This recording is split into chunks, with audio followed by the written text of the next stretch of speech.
იმდენად ღრმა იყო პროპაგანდისტული კამპანია არა მარტო ჩვენი რუსეთთან, არამედ მათი მოკავშირეების და სასარგებლო იდიოტების მხრიდან, ვინც ამაში იყო ჩაბმული, რომ ქართულმა დელეგაციამ და მისმა მოკავშირეებმა ამის შეცვლის საკითხიც დააყენეს, ვერ გაიტანეს ის მუხლი, რომელიც იძახის, რომ მიუხედავად იმისა, რომ ომის დაწყებას არ უწოდებს ამას და მიუხედავად იმისა, რომ რაც თავარია, იქამდე აღწერს ვითარებას სრულად ადეკვატურად, რომ 7-ში და 8-ში კი არ დაიწყო რამე.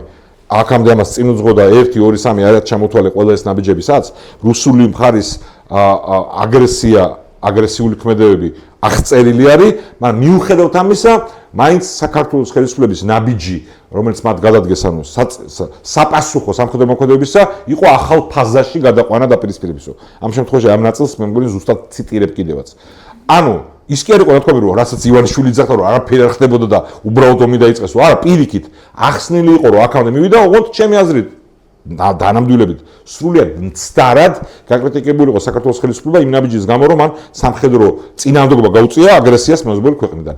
და მაშინაც არ იყო ეს ფუნდამენტურად ძალიან დღესაც და ყოველთვის. ოღონდ ამ ერთი მუხლის მიუხედავად ის საკითხი, რომელიც იქამდე ჩავთვალე, რუსეთის ქმედებების შეფასება, დეოკუპაციის ჯარების გაყვანის მოთხოვნა, ეთნიკური წმენდის შემოტრიალება, იქამდე აღწერა რუსეთმა როგორ მიიყვანა, როგორ არის რუსეთის ბრალი სამშვიდობო ძალების მიერ ვერ შესრულება თავის მოვალეობების, ხო? ეს ყველაფერი იყო იმდენად მნიშვნელოვანი ამბავი, რომ რუსეთის დელეგაციამ ამ მუხლის მიუხედავად პროტესტის შიდა დარბაზი დატოვა. არა თუ ხმარ, როცა წააგეს კენჭისყრა. ხოლო საქართველოს დელეგაციისთვის მაშინ, როცა ისინი მთლიანად ამ რეზოლუციას ლობირებდნენ, საკუთარ პარტნიორებთან ხმის არ მიცემა, ეს იქნებოდა აბსურდული ნაბიჯი, მიუხედავად იმისა, რომ ამ მუხლის მიმართ ძალიან კრიტიკულები იყვნენ საჯაროდ. ხო, ანუ თვითონ სპეციფიკა ასეთია ამ ასამბლეის. ხო, ახლა თქვენ წარმოიდგინეთ ვითარება, რომ ამ ყველაფრის მიუხედავად, რაც საქართველოს სტრატეგიულად ასეთ მნიშვნელოვანი იყო იმ მომენტში, როცა არაღიარების პოლიტიკა ჯერ დამარცხებული რუსეთი არ იყო ამ საკითხში, მაგ საკითხშიც. რომ ამ კრიტიკის გამო საქართველოს ხელისუფლების ნაბიჯისა 7 აგვისტოს საქართველოს დელეგაციამ თქვა, რომ ჩვენ არ დაუჭერთ ხალხს რეზოლუციას, რომელშიც ოკუპაციაზე ძალადობრივ რუსული ჯარების გაყვანა ამოთხოვნილი, ეთნიკური წმენდის შემოტრიალება და სადაც რუსეთია დადანაშაულებული ჯამში, მაგრამ აი ეს ამის გამო რახან აქ უსამართლოდ გვაკრიტიკებენ, არ მივცემთ ხმას.